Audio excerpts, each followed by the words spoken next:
Ngayong araw ay magtatanim kami ng luya. Kaya panoorin nyo tong bidyong to para magkaroon kayo ng idea kung paano ito itatanim.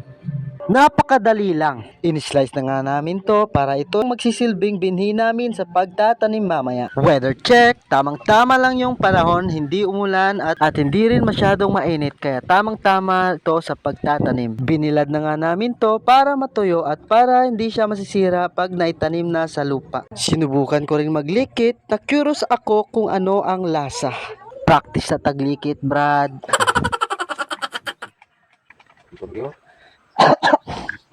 Tagam. Pumapabos noy. Masarap pala. Para siyang Malboro. Masarap pa sa Malboro. Time check, 12 PM na kaya pahinga muna saglit, kumain at magmerienda. Pagkalami. So, pwede na to. At kailangan meron tayong container sa baywang para dito natin ilalagay yung luya sa pagtatanim. Diyan ang panday. At simula na ang paglakad para di tayo gabihan. At lumipas ang isang oras ay malapit na kami. Keberon ora kayo, cerka lang si uy. Area na to, ito ay sa aking bayaw. Doon pa sa amin. Taas. At andito na nga kami sa tuktok. Para syelo yaman si Noy. At sa wakas, nakarating na nga tayo. Thank you, Lord. Yahoo! Wow. Mga boss, ito pala yung area na para tataniman namin ng luya.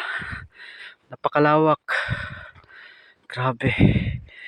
Ngayon ko lang nakita to. At dahil busy nga ako sa aking trabaho, ngayon ko lang ito nakita. Hindi ko expect na ganito na pala kalawak.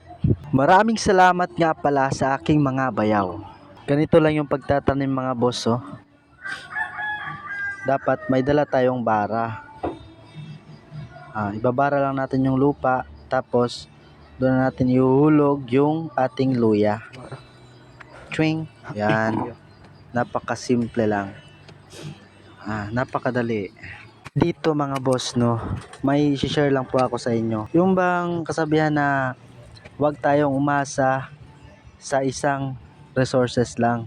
Dapat habang nagtatrabaho tayo, meron din tayong makukuhaan ng extra income ba, kumbaga. Yan. Sabi nga nila, pag may tanim ka, may aanihin ka. Kasi ito, after 6 months to 7 months, pwede na tong anihin. Pera na agad.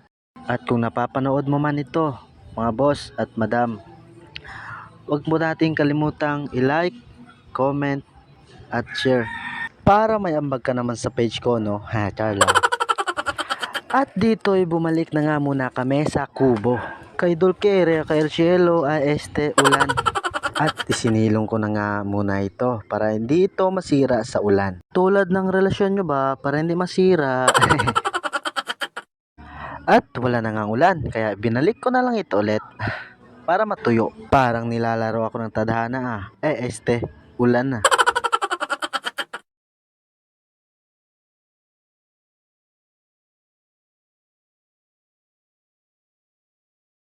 May sahod ako. Madam Grace, sahod ko. Hanggang dito na mga boss. Maraming salamat po sa panonood.